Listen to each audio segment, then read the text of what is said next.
Hello, welcome to Post Colonial Space. I'm Masood Raja, and this is one of my slightly political conversations. It's my birthday today, so I was thinking about the world and how we all live in it and what we are going through as a global community through probably the most dangerous and widespread pandemic, and within that, the role that politics plays in our lives. And I was especially thinking about the insurrection at the US Capitol and the claims, the narratives that mobilized those group of people, who attacked the US political system. Obviously, there is no doubt about that. And I had broached these issues in one of my books that I had published in 2016 called The Talibanization of America, but as most academics' books go, no one actually read it. But that event, as it unfolded, made me think about, the power of narratives and how they mobilize people. Right? If you have a good story that constitutes your identity, you go and do different things in the world. And if you have a narrative of exclusion, of hate, of distrust, then of course you go and perform different kinds of actions in the world. And this is not just pertinent to the insurrectionists. It applies to the Taliban, to ISIS, and everyone else who goes and does terrible things in the world. But since I live in America and I claim to have some degree of understanding of how consciousness works, how things work, I thought I should share some of my thoughts about these people, these extreme right-wing Americans who attacked the US Capitol, who believe in certain narratives, but that those narratives have their own inherent inconsistencies, right? Here are these people who claim to be individualistic, autonomous beings. They don't want the government to tell them what to do, right? They are parts of militias that are always on the watch against the federal overreach. These are the people, right? But these were the same people who marched on the Capitol on the instructions of one man, Donald Trump, right? They are also the people who were telling each other, hey, Trump is on the phone. He has just tweeted we should go back. He's our commander-in-chief. So there is no doubt in my mind that most of these people thought that Donald Trump was a leading figure, right?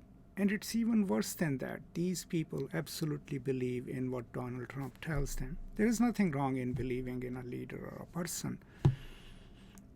But when those who claim to be individualistic, autonomous, and freedom fighters surrender their will and their critical consciousness to one person, then their own narrative of self, individual and collective, is faulty. Because how can you be individualistic and free and still be beholden to someone at the top who gives you the orders or gives you the instructions for whom you're fighting?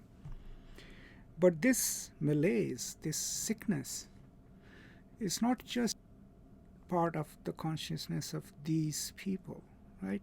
It has now the reigning ideology of the second largest political party in the United States. There are senators, elected representatives right now who are more worried about displaying and performing their loyalty to Donald Trump than to the very principles upon which the politics of their party is based. Now, pragmatically, of course, I understand it, because Donald Trump claims loyalties of at least 75 million people who voted for him, and they are the people these reps and these senators will go back to get their votes for. But does that mean that these people in the Senate, in the House of Representatives, that they only care about their next election? Because they lead us to believe that they stand for certain principles. Now, when you stand for certain principles, the idea behind it is that if those principles come to crisis, if someone brings those principles to crisis, what you believe in, you don't then go and render your allegiance to that someone. That would be the ultimate act of cowardice. Right? The principled stand, ideologically or practically, would be to say, you have the power to break me. You have the power to make sure that I don't win the next election, but this is what I stand for as a conservative, right? And then you take a stand, right? That is an act of courage, right? That's bravery. So technically, all these people like Ted Cruz and others who have now just turned around and surrendered their wills to Donald Trump, and they claim to be brave and they claim to be tough, have actually surrendered any principle that they stood on. Now, I have no problem about people's politics. People believe in what they believe in for very complex reasons. What I have a problem with is when one political party already has a vision of the world and of America which is based in exclusions, which is based in fear, which is based in keeping certain people out and privileging certain people within. And then majority of that group has now also made it conditional that in order to be part of the GOP, you also must surrender your will to Donald Trump and not criticize him, not hold him accountable. That doesn't make a viable political party or a principled political party. And that's what I was thinking about today on my birthday. I mean, because these are the kind of things we think about. And people are trying to answer these questions. There are articles every day, there are news stories every day, but I think one thing that is missing from the popular coverage of this phenomena is a deeper understanding of how identities are formed, right? And for that, I think we academics can fill that gap. Because if we understand, like people like Eric Erickson or Mark Brocker and others have explained, that most of the times what we believe in, what we perform, the identity in the world is based in the narratives that we have internalized. That is what they call the master signifiers that we believe in. What constitutes a man, what constitutes patriotic. The self-serving scripts, the narratives that stabilize our identity. What is American, right? What is constitutional authority, or what is my role as an individual? So all of these people who were basically attacking their own government have a certain specific set of narratives that they tell each other, that get repeated, that they believe in. And then that is what articulates that identity. Now, we are never going to change their minds by giving them facts or by telling them a different story, because they already have dismissed the facts. They already don't want to hear you out. The only way we will convince them to stop and think about it is if we can, in one way or the other, appeal to their empathy for others, empathy for those who are different. And I think that is where it is possible to reach out to any one of those who professes at least some form of Christian faith. Because no matter how you get detached from the original message of the scriptures or life of Jesus Christ, at least knowing that caring for others and not being cruel and not being harmful to others is something that can be called Christ-like, right? And I think that's where the religious leaders can play a huge role. Because unless we shift those narratives, those schemas that construct that consciousness, No amount of lecturing or arguments is going to help in this. And I've learned this through the hard way. I deal with a lot of people with very hardened political beliefs. And sometimes when I have my opinions, which are contrary to theirs, I know immediately how they will respond. So there are two ways in which I can approach a confrontational situation like that. One is to have a hard stance and say, I'm a leftist, this is what I do. And that never really works because those people are trying to defend their own identities. So the moment you give those contrary views, they're going to block you out. And what I've noticed is that what works the best is if you yourself come across as provisional, as having the opinions but not necessarily opinions etched in stone. But also if you approach a person who has completely different points of view from you with a certain degree of empathy, with a certain degree of humility. And maybe then we can at least start to have a conversation with people who may be completely opposed to us, people who probably also hate us, right? I know it's, kind of a bit out there. How do you go and talk to a person who absolutely hates you, right? I mean, you don't even have to talk to these people, but if they've already dehumanized us, right, do we then act less than human? Or do we prove through our actions, through our words, that we're equally as human, right? And we are generous, and we are kind, and we accept differences, right?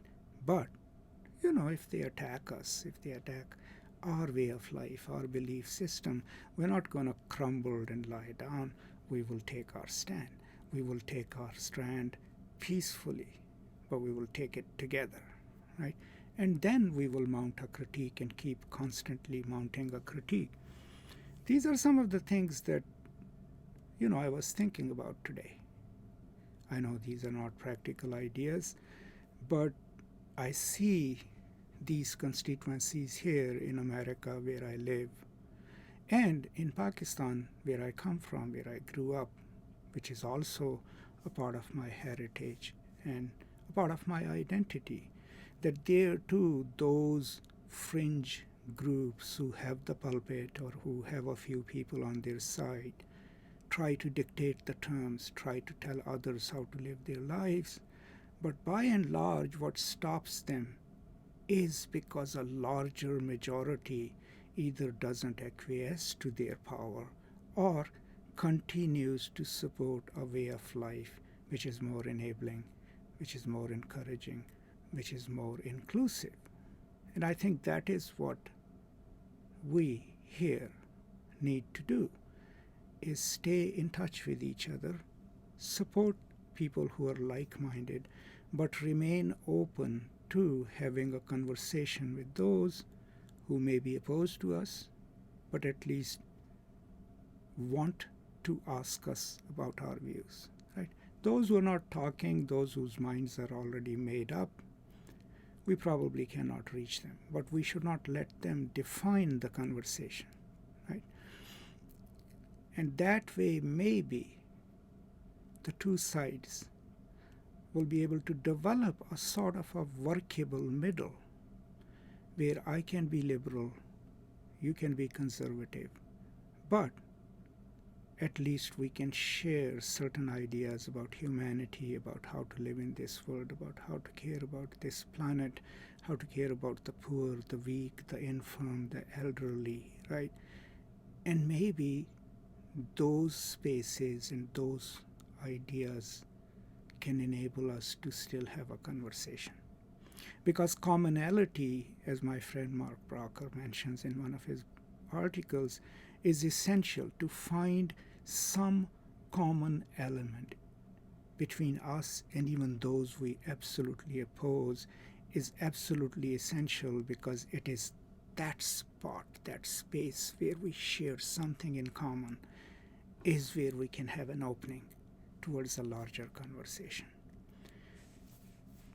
So, you know, the easiest way to dismiss these people is by calling them crazy and irrational and whatever. But that still leaves us with the problem of dealing with a constituency which is unhappy and which is bent on destroying a certain way of life in America, right? I think the harder but the more productive way is to try to understand it, but then approaches it with a certain degree of humility, with some compassion, and maybe find a few people in your own community or elsewhere who might be willing to talk to you about it. We still may disagree, but at least in the process of our conversation, in exchange of those words, we will learn that they're equally as human as we are. And they will learn that, we are not such terrible people either. So these are some of my impractical thoughts today on my birthday. I thought I should share them. I hope these are useful to you. These are not very well thought out, planned thoughts. Of course, this is what is in my mind, and I'm trying to capture it and express it as freely as possible. Let me know what you think about it. But other than that, I hope you're having a wonderful day.